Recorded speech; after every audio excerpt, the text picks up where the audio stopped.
Konnichiwa. Today, we're going to talk about one of the most important ways that we can speed up our learning of Japanese, and that is by streamlining our vocabulary learning. Vocabulary is the largest study type task in Japanese. Once we've got practically all the structure in place and we know most of the common kanji, we still have thousands and thousands of words to learn. We can streamline this partly by knowing how Japanese words are structured and having a rational approach to vocabulary rather than learning every word as a separate task. And I've done a video on how to do that here. But there's another thing that's very important, which will streamline and turbocharge our learning of words.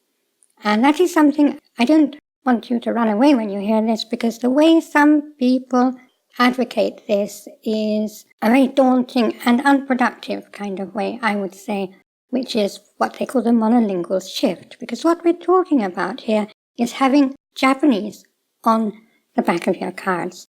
But we're not doing any kind of monolingual shift here.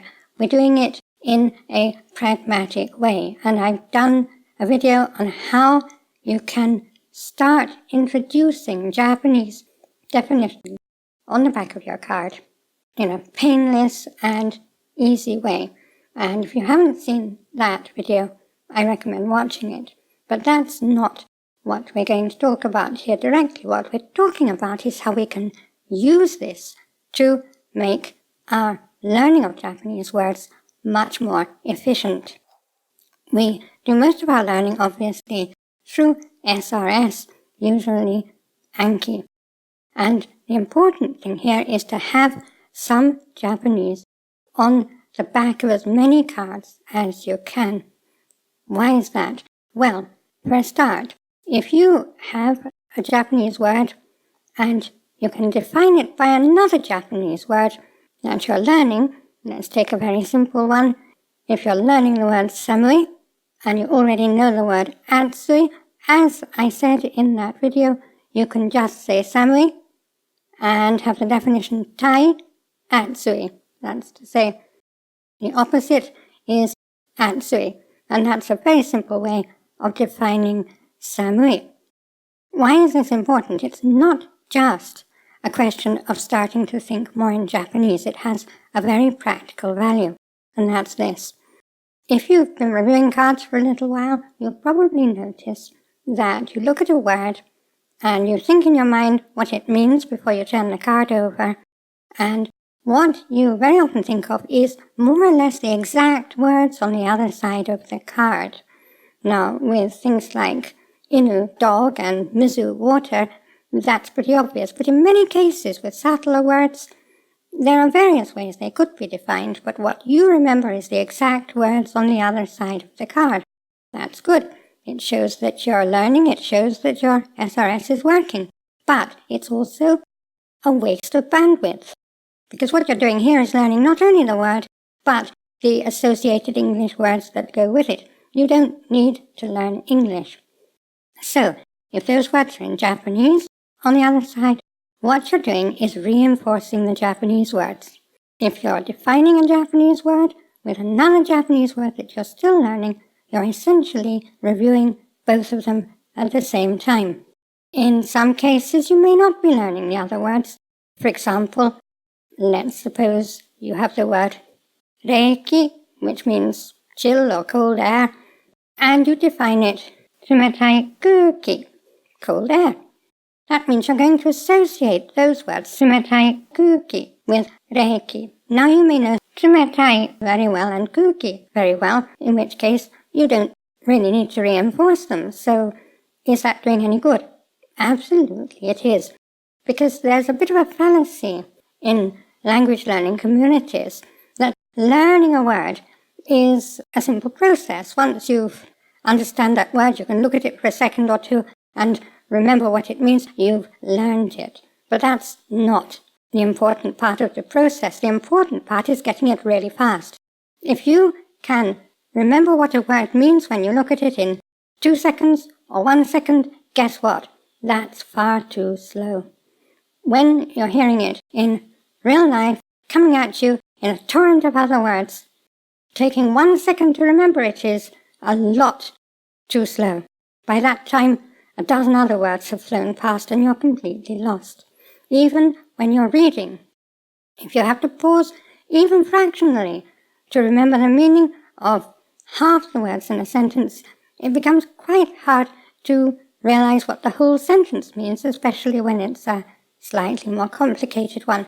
So half the process is learning words in the way that textbooks talk about learning words, but the other half is getting your speed up to the point where you can draw that word and fire it in a fraction of a second. You need to have that speed. So having the words defined in Japanese will help you increase the number of words you're reviewing, because you're reviewing not only the word on the front, but the words on the back as well, but it's also getting up your speed, it's increasing your facility with those words. Now, another important tip here is there's something that when we're at an early stage we tend to dread. That's when you run into a sentence that has 2, 3, 4 words that you don't understand. Sentences like that are difficult, but we can actually turn them to our advantage. What you do is you put each of those words onto its own card, and then on each one you put the same sentence. Now, I recommend adding sound to these sentences. So you use TTS, and I'll put a link in the description below.